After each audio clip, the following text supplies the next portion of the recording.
Bonjour, c'est Gilles sur boursicoté.com. Voici l'analyse technique Forex et matières premières pour cette journée du vendredi 12 février 2016.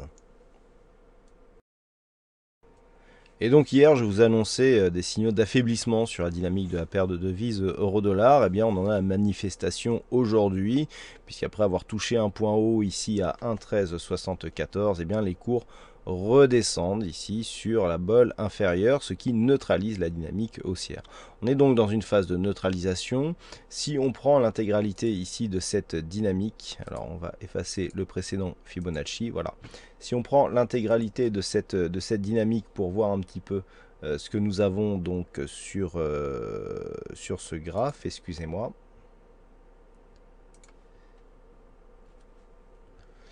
Bien, nous avions un tracé ici, voilà, qui nous donne une attaque du retracement des 23,6% de Fibonacci. Donc la neutralisation est bien là. Pour l'instant, on neutralise tant que l'on reste ici sur cette zone. Si on la casse d'une manière un peu plus significative que ce qu'elle est en train d'être testée ici, l'objectif sera ici cette zone des 1100, des 1,1160. Donc c'est la période de devise euro-dollar, zone qui a déjà été testée ici par deux fois et qui représente, semble-t-il, une zone de support assez intéressante. Donc pour l'instant, on n'est pas encore dans une phase de retournement, il n'y a pas eu de point bas significatif cassé à la baisse, on est juste sur une neutralisation. Et bien justement, la zone a cassé pour réorienter la tendance sur une dynamique baissière d'un point de vue court terme sera justement ici cette zone des 1116 $ l'once. Donc ici sur un franchissement de cette zone, on aura deux signaux.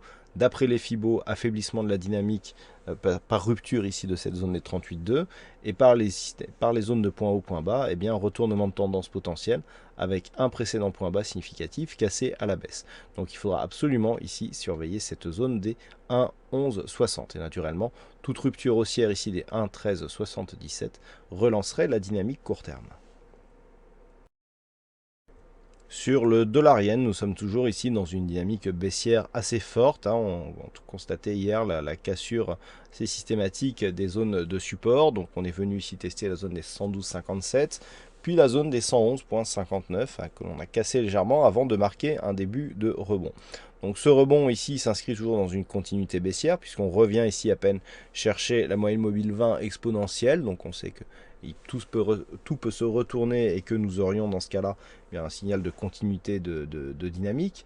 Du point de vue des Fibonacci, si on prend ici la dernière dynamique directe, pouvons constater que les cours, après avoir cassé ici le 23,6, eh bien s'acheminent vers cette zone, qui est la zone actuelle, 113,49, de retracement à 38,2 de Fibonacci.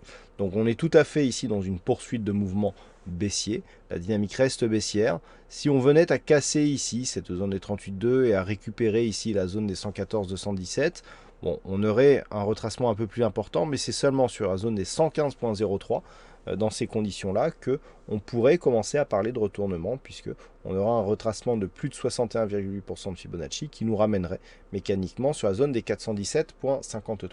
Donc à surveiller ici cette zone des 38,2, c'est là que tout peut partir, d'autant plus quand la moyenne mobile 20 exponentielle ici, dont on sait qu'elle représente quelque chose de majeur dans l'évolution des tendances, se situe aussi sur cette zone.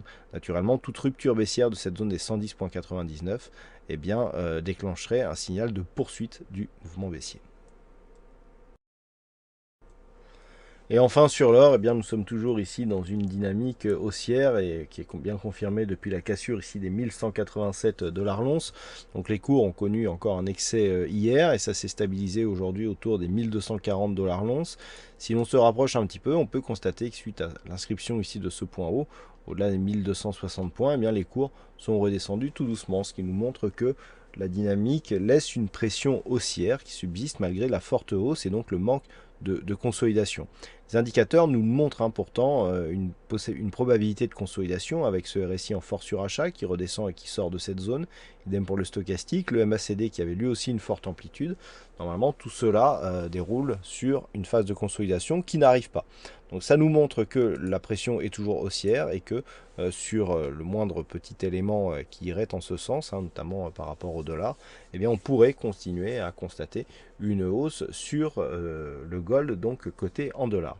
Si on s'écarte un petit peu, on peut se rendre compte ici que cette zone de point haut ici à 1187 a été cassée à la hausse et peut réorienter la dynamique moyen-long terme. Donc là on est sur un symbole assez fort Il conviendra d'observer ici, après cette zone de point haut, si les cours redescendent, et s'ils redescendent, tant qu'ils ne repassent pas sous la zone des 1187 $ l'once, eh bien on peut prendre un biais haussier dans les prochaines semaines. Donc à surveiller ici cette zone des 1187.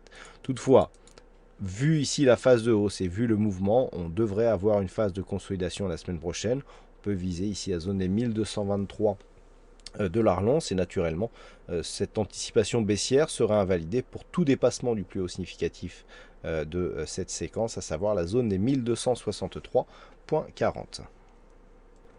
Voilà ce que nous pouvons dire sur cette analyse technique Forex et matières premières. Passez une bonne soirée, bonne chance dans vos prochains trades. On se retrouve dès la semaine prochaine pour d'autres analyses techniques sur le site boursicoté.com.